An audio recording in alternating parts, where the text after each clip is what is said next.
Ongole mayor seat మీద TDP కన్నేసిందట. YCP అధీనంలో ఉన్న మేయర్ పదవిని కైవసం చేసుకునేందుకు పెద్ద అయినా ఓ డైరెక్షన్ ఇచ్చారంట. దీంతో ఒంగోలు ఎమ్మెల్యే దామచర్ల జనార్దన్ అందుకోసం చకచక పావులు కదుపుతున్నారంట. ఎన్నికలతో సంబంధం లేకుండా పని చాలా స్మూత్గా జరిగేలాగా ఎమ్మెల్యే ప్లాన్ చేశారట.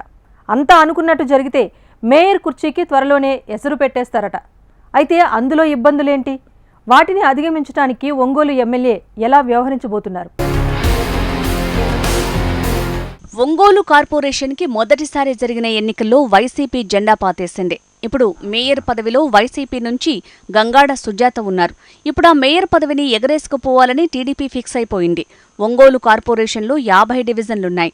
2021లో జరిగిన ఎన్నికల్లో వైసీపీ 42 స్థానాలు గెలుచుకుని విజయ ఢంకా మోగించింది. టీడీపీ 6 కార్పొరేషన్లు గెలుచుకుంది. జనసేన ఒకే ఒక్క కార్పొరేషన్ సీటును సాధించుకుంది. ఇండిపెండెంట్లు 2 ఉన్నారు. మేయర్గా వైసీపీ నుంచి గంగాడ సుజాత కొనసాగుతున్నారు. 5 ఏళ్ల పాటు అంటే 2026 వరకు మేయర్ పదవీకాలం ఉంటుంది.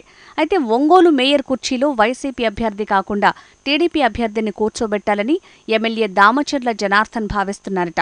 పార్టీ అధినేత చంద్రబాబు దిశానిర్దేశం మేరకు మారుతున్న రాజకీయాలకు అనుగుణంగా ఒంగోలు మేయర్ కుర్చీ త్వరలోనే టీడీపీ ఖాతాలో చేరే అవకాశం ఉంది. ఎమ్మెల్యే జనార్దన్ అందుకు సంబంధించిన గ్రౌండ్ వర్క్ స్పీడ్గా చేస్తున్నారట. ఇక మేయర్ మీద అవిశ్వాస తీర్మానం పెట్టి తొలగించాలంటే 4 ఏళ్లు గడవాలనేది నిబంధన. అందువల్ల ఇక్కడ ఒంగోలులో అసలు రాజకీయం మొదలైంది. ఎమ్మెల్యే దామచర్ల జనార్దన్ రాజకీయ చాణక్యానికి తెరతీశారు. 2024 సార్వత్రిక ఎన్నికల్లో ఒంగోలులో వైసీపీ చిత్తుగా ఓడిపోయింది. గతంలో ఎన్నడూ లేనంత మెజారిటీ టీడీపీ అభ్యర్థి దామచర్ల జనార్దన్ సాధించారు. బాలినేని మీద 34,000కు పైగా ఓట్ల మెజారిటీతో ఘన విజయం సాధించారు. ఎన్నికలకు ముందే వైసీపీ కార్పొరేటర్లు జనార్దన్తో టచ్లోకి వెళ్లిపోయారు.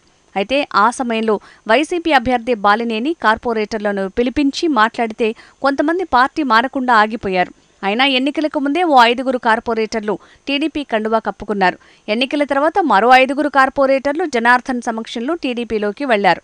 ఇప్పుడు మరో 12 మంది కార్పొరేటర్లు కూడా టీడీపీ కండువా కప్పుకోవటానికి సిద్ధంగా ఉన్నట్లు చెప్పుకుంటున్నారు.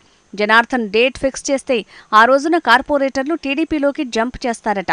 సీఎం చంద్రబాబు సమక్షంలో కార్పొరేటర్లను టీడీపీలోకి ఆహ్వానించాలని జనార్దన్ చూస్తున్నట్లుగా చెప్తున్నారు. ఒంగోలు మేయర్ పదవి టీడీపీకి రావాలి అంటే 26 మంది కార్పొరేటర్ల బలం కావాలి. వాస్తవానికి టీడీపీ నుంచి గెలిచిన 6 కార్పొరేటర్లు, జనసేన నుంచి ఒకరితో పాటు మరో 19 మంది కార్పొరేటర్ల అవసరం ఉంటుంది. అయితే ఎన్నికల ముందు 5, ఎన్నికల తర్వాత మరో 5 వైసీపీ నుంచి టీడీపీలోకి వెళ్లారు. కానీ ఇప్పుడు మరో 12కు పైగా కార్పొరేటర్లు కండువా మార్చుకునేందుకు మొగ్గు చూపుతున్నట్టు విశ్వసనీయ సమాచారం. అప్పుడు ఒంగోలు కార్పొరేషన్లో వైసీపీ కార్పొరేటర్ల సంఖ్య గణనీయంగా పడిపోతుంది. కార్పొరేటర్లతో పాటు ప్రస్తుత మేయర్ గంగాడ సుజాత కూడా టీడీపీ నాయకులతో ఎమ్మెల్యే జనార్దన్తో టచ్లో ఉండటం విశేషం. ఎమ్మెల్యేను ఆమె పలుమార్లు కలిసి టీడీపీలోకి వస్తాను, తననే మేయర్గా కొనసాగించాలని అడిగారట. ఆ మాటకు జనార్దన్ సరైన హామీ ఇవ్వలేదని సమాచారం. సుజాత పార్టీ మారి ఆమెనే మేయర్గా కొనసాగించడం వల్ల టీడీపీకి ఎలాంటి ప్రయోజనం ఉండదు.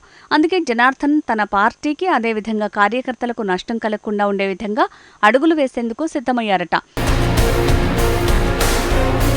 మేయర్ అభ్యర్థిగా జనార్దన్ మనసులో మరొకరున్నారని తెలుస్తోంది. ఎలక్ట్రికల్ డిపార్ట్మెంట్లో పనిచేసే ఓ ఉద్యోగి భార్యను మేయర్గా చేయాలని ఎమ్మెల్యే ప్రయత్నిస్తున్నారట. కార్పొరేషన్లోని ఎవరో ఒకరి చేత రాజీనామా చేయించి మేయర్ అభ్యర్థిని అక్కడి నుంచి పోటీ చేయించి ఏకగ్రీవంగా గెలిపించుకుని మేయర్గా ప్రకటించాలని జనార్దన్ ఆలోచిస్తున్నారట.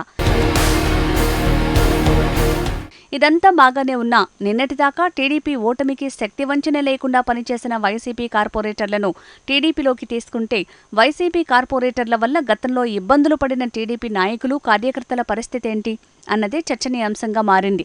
వైసీపీ హయాంలో ఇదే వైసీపీ కార్యకర్తలు టీడీపీ నాయకులపై అక్రమ కేసులు పెట్టించి శారీరకంగా, మానసికంగా, ఆర్థికంగా నష్టపరిచిన సందర్భాలు కూడా ఉన్నాయంటున్నారు.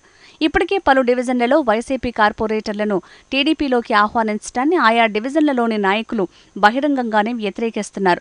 ఇప్పుడు పార్టీ మారబోతున్న కార్పొరేటర్లతో వచ్చే కార్పొరేషన్ ఎన్నికల్లో తమ భవిష్యత్తు ప్రశ్నార్థకంగా మారుతుందన్న ఆందోళనతోనే టీడీపీ నాయకులు అభ్యంతరం చెప్తున్నారన్న టాక్ బలంగా వినిపిస్తోంది.